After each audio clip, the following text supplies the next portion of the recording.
sou uma ex-modelo e agora serva de Deus. Trabalhava em uma agência onde vendia a minha imagem. Eu trabalhava em outra empresa, mas essa era de roupas. Às vezes vestia algumas roupas para fazer propagandas para empresa de modas. Conheci um rapaz chamado Omar Narvaez, e com poucos meses de namoro a gente se casou. Ele era evangélico e queria que eu deixasse a minha profissão por ciúmes. O seu maior erro foi deixar de casar com uma serva de Deus e querer uma mulher ímpia que sou eu. Os cristãos de hoje têm as suas mentes carnais, preferindo mulheres lindas não importando se elas são do mundo. O nosso casamento não estava indo bem, e o meu esposo começou a me bater e a me proibir de trabalhar. Fiquei com tanto ódio dele e comecei a sair com outro homem escondido, até que ele descobriu o meu envolvimento. Ele viu o rapaz comigo, não teve nenhuma reação. O meu esposo escreveu uma carta pedindo perdão.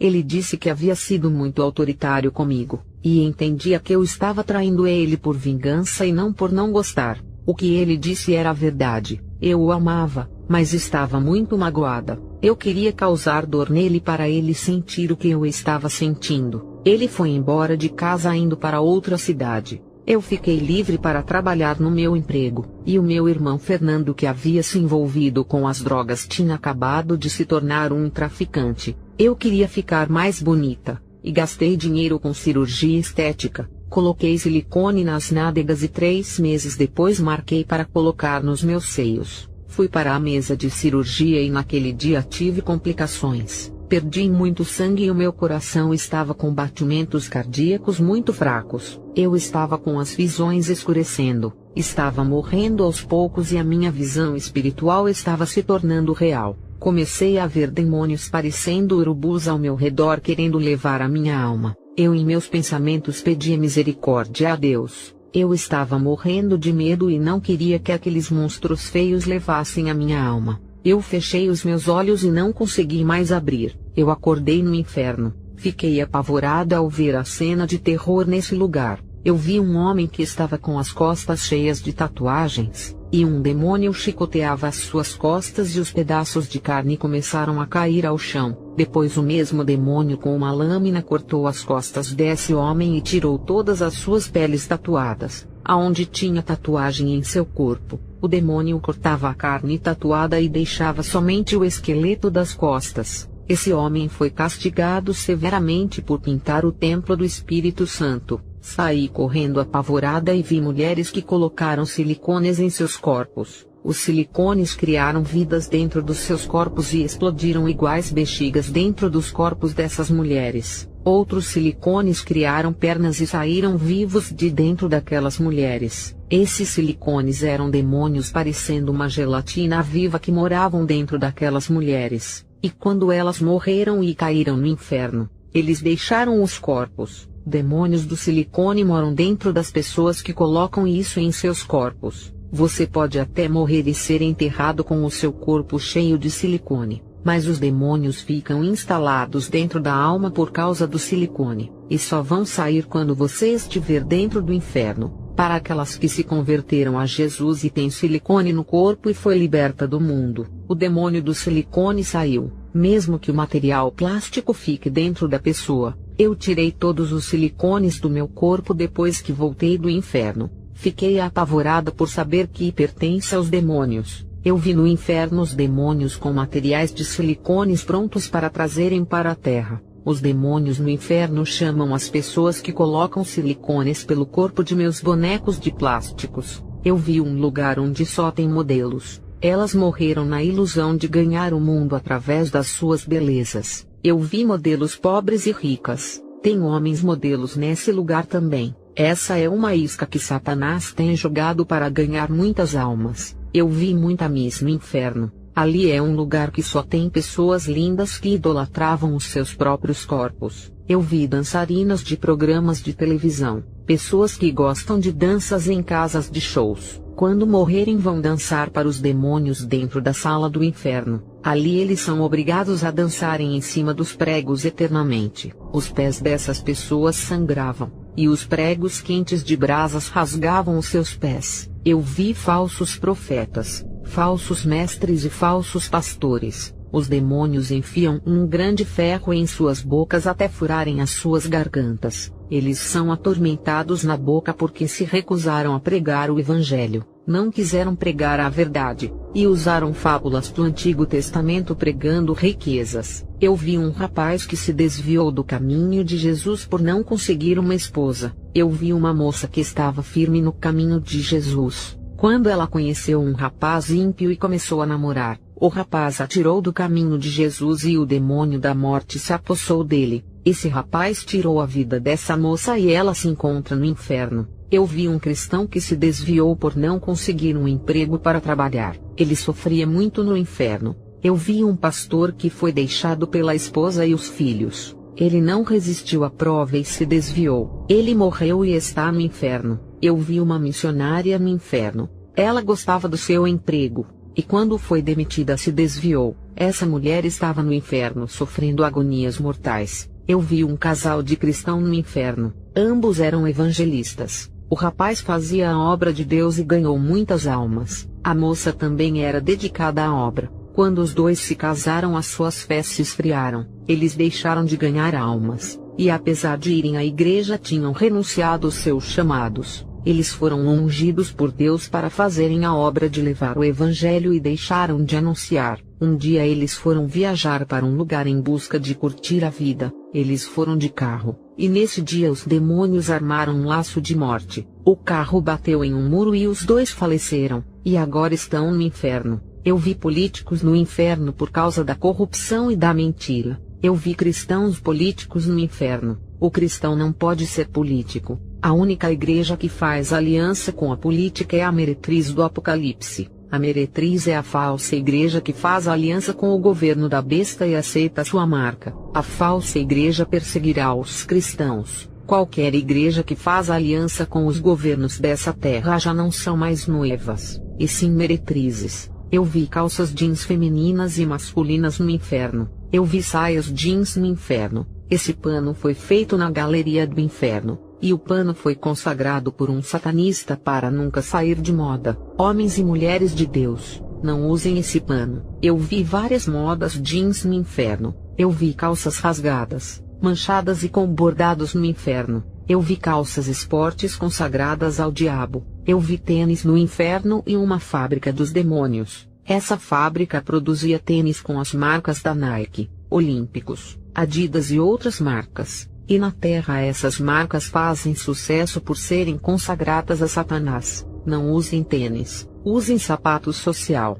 Eu vi como os bicos dos tênis se abriam, e a palmilha era uma língua que saía de dentro e dava para ver os dentes afiados de piranhas desses tênis. Eu vi muitas marcas de roupas que eu usava para fazer propagandas. Os desenhos estilistas dessas roupas são planejados no inferno. Os demônios usam essas roupas no inferno, e ainda zombam das modelos. Eu vi os demônios de passarelas que influenciam as modelos. Eu tive uma visão da terra com um grande desfile, onde os demônios desfilavam iguais às modelos. Os donos das empresas fazem pacto e recebem informação do inferno de como devem produzir as roupas, e o mediador dos pactos são os feiticeiros. Os desenhos estampados nas camisas também são figuras de demônios. A minha visão foi até a terra, e pude ver um demônio do homicídio possuindo o meu irmão Fernando. A sua personalidade ficou maligna. Eu vi o seu coração endurecendo e a sua alma escurecia. Ele pegava uma arma e assassinava essa pessoa.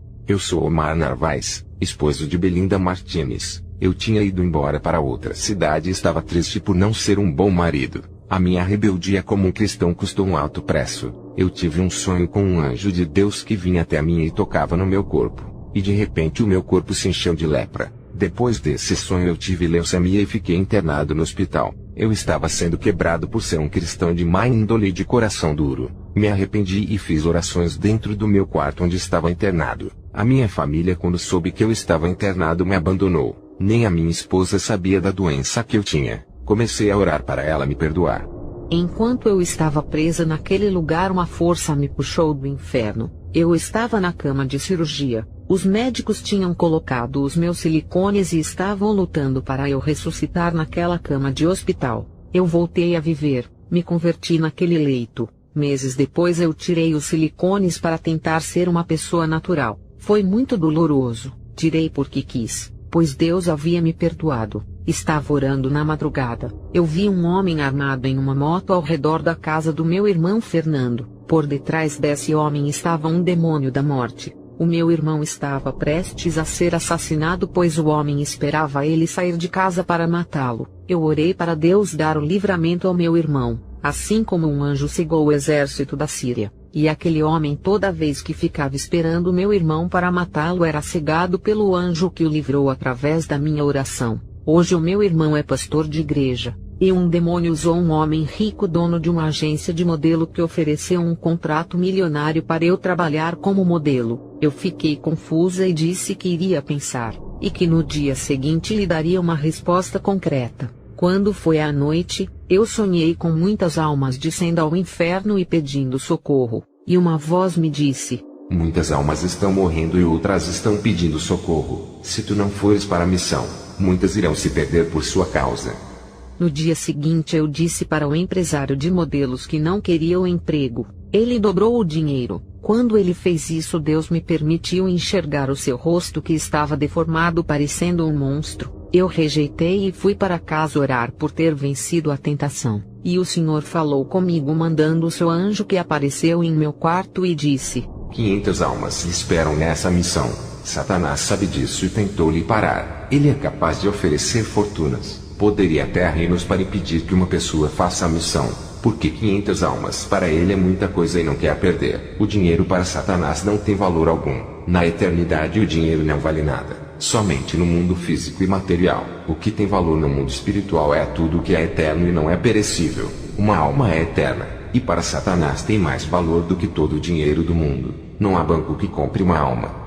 Eu tinha um salão de beleza. Eu pintava cabelos e unhas das mulheres e fazia depilações em mulheres e homens. Mas na igreja pregava que era pecado pintar as unhas e os cabelos, mas continuava trabalhando no meu salão. Até que um dia o Espírito Santo me repreendeu dizendo: prega contra a vaidade, mas trabalha para o seu comércio do pecado. O que adianta pregar contra o pecado se tu financias a indústria da vaidade para vender os seus produtos em seu comércio? Eu fechei o salão de beleza. Eu queria me reconciliar com o meu esposo. Estava arrependida pelo pecado do adultério. Recebi uma notícia mentirosa de que ele tinha morrido de câncer no sangue. E quando eu estava pensando em me casar de novo, o anjo do Senhor veio até a mim na madrugada e disse que eu não era viúva, pois o meu marido estava vivo. Eu já tinha conhecido um cristão, mas fui obrigada a me afastar. Consegui encontrar o meu esposo e ele não estava doente. Ele foi curado da leucemia e estava fazendo a obra. Estava mudado. Já não era mais aquele homem bruto. Foi 1 ano e 3 meses que ele sofreu com esse câncer, sendo quebrado e remodelado em outro homem, sendo uma nova criatura. A gente se perdoou, nos reconciliamos e voltamos a morar juntos. O meu esposo abriu um ministério. Uma diaconisa estava seduzindo meu marido. Eu orei a Deus e ele me revelou que um demônio da sedução estava usando ela.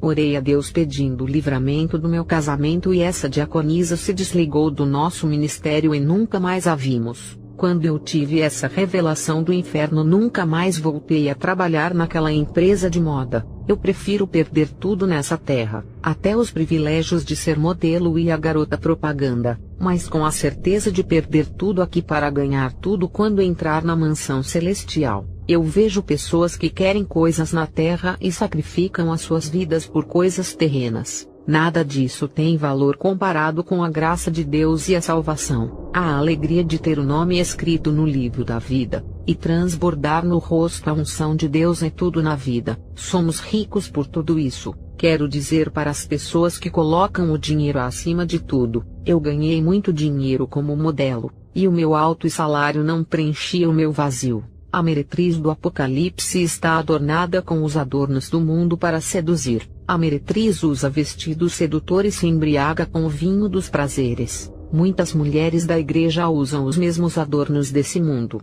As suas vestes são sedutoras iguais ao da meretriz do Apocalipse. As mulheres cristãs se embriagam do vinho desse mundo igual à grande meretriz. O vinho dos prazeres desse mundo são as vaidades, sensualidade e novelas. Eu faço evangelismo com o meu esposo para todos os lugares. Quero compartilhar a herança celestial com todos. Quero ver todas as almas do outro lado da vida desfrutando do paraíso. Não podemos morrer sem levar o reino de Deus até as pessoas. Tudo isso é de graça e quero repartir tudo o que é de Deus com vocês. A função do homem é viver em Cristo e não apenas existir na terra. Muitos cristãos, por causa de cargos, ensoberbecem os seus corações. Outros, por terem sabedoria e teologia, pensam que não precisam de Deus na hora da pregação. Isso é um perigo. Sejam simples. Confiem só em Jesus e não em suas forças. Sem Jesus ninguém vence o diabo. O que eu percebo nas igrejas são imitações de manias. Cristãos imitando o jeito de falar e a personalidade dos seus líderes. Ninguém imita a santidade sincera de um servo de Deus. Para Deus não existe comparação e nem competição. Você é você, Ele é Ele. Ninguém é melhor do que ninguém por causa de cargos, méritos ou altos salários pagos pela igreja. Cristãos que roubam a cena e gostam de se aparecer no púlpito das igrejas. Outros, para causarem impressão, dão grandes quantidades de ofertas para chamarem a atenção. Igreja tem muitas manias que não agradam a Deus. Um obreiro chamado Armando, que dirigia uma das filiais do meu esposo, era humilde, ajudou muitos na função da obra. Ele orou a Deus e pediu um cargo de engenheiro civil. Ele trabalhava nessa empresa de construção, e com a faculdade de engenheiro civil ele queria trabalhar na área. Deus ouviu a sua oração e ele foi promovido na empresa. O problema é que ele abandonou a obra e parou de orar. O conforto do seu salário paralisou a sua vida espiritual.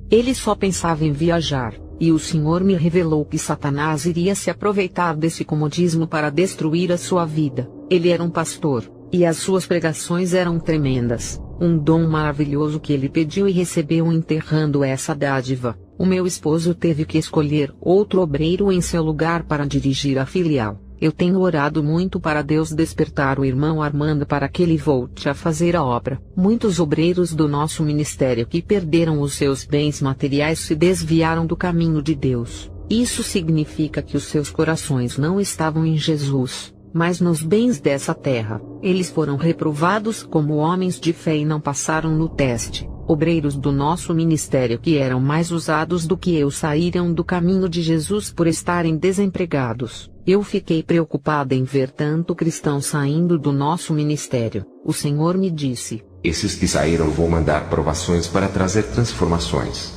Depois de 3 meses dessa revelação, uma obreira voltou com o coração ferido. Ela, o seu esposo e os seus filhos eram uma bênção na igreja. Depois que ela nos deixou, o seu filho se viciou em drogas e morreu de overdose. O seu esposo deixou ela e foi embora para outra cidade. Outra obreira retornou para os caminhos de Deus por ser humilhada no mundo. Ela perdeu o seu emprego que havia conseguido nas consagrações. Ela foi despejada da casa que morava de aluguel e estava morando de favor. Essa mulher não tinha esposo e nem filhos, mas sofria humilhação dos outros. Um diácono do nosso ministério que havia se desviado, eu orei muito por ele, e várias vezes eu via um anjo fechando as covas para ele. Sonhei várias vezes com ele caminhando em uma entrada escura cheias de covas profundas. Um anjo com uma pá jogava a terra nessa cova, fechando elas para ele não cair. A minha oração prolongou a vida desse moço e deteve o monstro da morte que tanto queria levá-lo. Mesmo assim, ele só voltou para o nosso ministério com uma enfermidade grave. Deus permitiu essa aflição para despertá-lo. Ele estava com câncer e sem alternativa, e o único jeito foi se render a Deus. Quase morrendo, ele se arrependeu e chorou amargamente. Foram 6 meses de aflição, e Jesus o levantou daquele leito e o curou. O câncer desapareceu, e hoje ele faz a obra ajudando meu esposo. A pequena empresa do diácono Raul faliu. Ele congregava com a gente. Ele ficou endividado sem poder pagar as suas dívidas. Ele ajudou o meu esposo a abrir o ministério e fez uma faculdade de administração. Ele abriu a sua pequena empresa, e prometeu para Deus que se lucrasse iria ajudar a obra de Jesus a crescer. Quando a sua empresa começou a lucrar, ele se desviou, e começou a gastar o seu dinheiro com mulheres e prostituição, se esquecendo da sua promessa que tinha feito. O homem promete e não cumpre, Mas Deus cumpre o que promete porque Ele vela da sua palavra para cumprir. Cuidado com aquilo que tem prometido para Deus, pois Ele irá cobrar. Esse homem perdeu tudo e se lembrou de Deus. Ele chegou à nossa igreja falido e passando necessidades. Jesus falou para mim me revelando o que iria acontecer com os desviados, e as revelações se cumpriram todas de 3 meses em diante. Jesus disse: Irei deixar Satanás tocar naquilo que é mais importante em suas vidas, aquilo que ocupa primeiro lugar em seus corações. E muitos que estavam no nosso ministério e haviam saído por coisas banais, em torno de 1 ano e meio voltaram todos. O meu esposo, quando perdeu esses membros, quase fechou a igreja por não ter ofertas para pagar o aluguel. E quando meu esposo pegou a chave do salão para entregar ao proprietário, no mesmo dia um empresário parou o seu carro perto dessa humilde igreja e fez uma doação em dinheiro e conseguimos pagar 1 ano de aluguel. Fechamos um contrato. Quando a obra é de Deus, Ele não permite e prepara tudo. Eu havia chorado e orado muito para que a igreja não fechasse. Depois que os desviados voltaram, começou a entrar ofertas. Como nós adiantamos 1 ano de aluguel, estávamos em paz. Você tem apenas uma flecha, atire no alvo certo. Essa é a única oportunidade. Se perderem a chance, não ganharão essas almas. Aprenda a usar as palavras de acordo com cada problema. Cada versículo é a solução exata para um problema diferente. As pessoas são medicadas conforme aquilo que sentem. Cada palavra da Bíblia é um tratamento espiritual para cada doença da alma. A igreja tem que ser como um pai, e sustentar os filhos sem deixar faltar o alimento da palavra, ensinando eles a trabalharem na obra. A igreja também é uma mãe que dá carinho, amor, correção e não deixa faltar nada. A igreja é como uma ave que acolhe os filhotes debaixo das asas e ensina eles a caminhar, aconselhando sobre os perigos do mal. A igreja tem que passar confiança, convicção e certeza da veracidade da doutrina bíblica. A igreja tem que satisfazer a todos que ouvem os seus ensinamentos. As pessoas de hoje preferem congregar em igrejas antigas e famosas. Quanto mais conhecida for a igreja, mais escolhidas são. Nomes de igreja não significam nada. Tamanhos dos templos e a quantidade de membros não são importantes. Igrejas antigas que são famosas pelas suas histórias, mas hoje elas estão mortas. Não menospreze as igrejas que não são conhecidas. Não substitua uma pequena igreja com poucos membros. Eles podem viver um evangelho sério, enquanto as igrejas famosas não vivem. A igreja pode ser desconhecida e muito espiritual, e as igrejas famosas com grande quantidade de membros vivem na carne. São as igrejas pequenas que estão avivadas. Eu sou o esposo de Belinda e um pastor de uma igreja pequena. O povo dessa igreja tem compromisso com Jesus, e estão sendo ensinados a caminharem na trajetória certa do bom pastor. Não oferecemos fórmulas mágicas de prosperidades, e não fazemos propagandas de milagres para atrairmos multidões. Tem igrejas que anunciam aquilo que não podem realizar. Eles prometem aquilo que Jesus não prometeu realizar. Quando Jesus quer operar as suas maravilhas, ele faz, independente de colocar propagandas de milagres. Jesus não é obrigado a operar milagres se não quiser por causa de uma campanha de milagres. Ele não pode ser forçado a realizar as vaidades desses pastores transgressores do evangelho fazendo o que quiserem. A igreja, para ganhar respeito e credibilidade de Deus, tem que ser diferente. Sendo uma igreja espiritual, ela terá êxito sem esforço humano.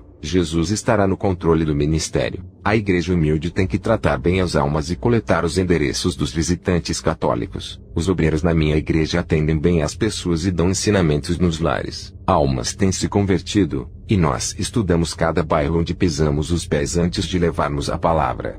Eu sou Belinda, e afirmo que isso que o meu esposo fala é o que fazemos. O grupo da igreja já foi levar o evangelho em lugares longe onde não tinha torneiras, somente rios e poços. Entramos em países onde fomos rejeitados e a nossa palavra não foi recebida. A nossa igreja tem produtividade e chegamos a ganhar 100 almas por mês. Nossas metas é chegar a ganhar 1000 almas por mês, mas o que importa é a força de vontade. O trabalho é árduo. Muitos obreiros não conseguem acompanhar o ritmo do evangelismo do ministério que fazemos em cada bairro da cidade. Cristãos acostumados com igrejas onde ninguém sai dos templos para evangelizar nas ruas não conseguem se adaptar em nossa igreja. porque só sabem falar de Jesus em cima de púlpitos. Eu fui treinada por Deus para resgatar almas. Essa é a minha especialidade. Eu não prometo aquilo que Jesus não vai fazer, e através de cada necessidade ensinamos às pessoas quais são os desejos de Jesus para cada um.